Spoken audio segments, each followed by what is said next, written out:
Pakistan federal union of journalist का मुतनाज़ पैका कानून के खिलाफ कल यौम सियाह मनाने का ऐलान।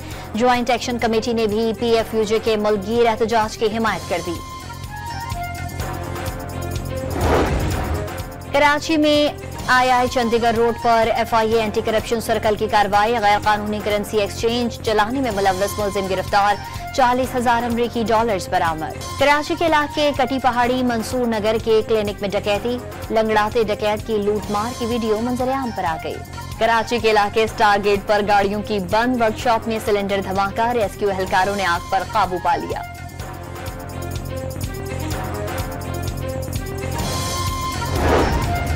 हैदराबाद सिविल अस्पताल में 2 नर्सें मुबैना तौर पर अद्वियात चोरी करते हुए पकड़ी गईं। इंतजामिया ने तहकीकात के लिए इंक्वायरी कमेटी और हमास ने अल-कस्साम ब्रिगेड के सरबराह मोहम्मद अज़ैब की शहादत की तस्दीक कर दी।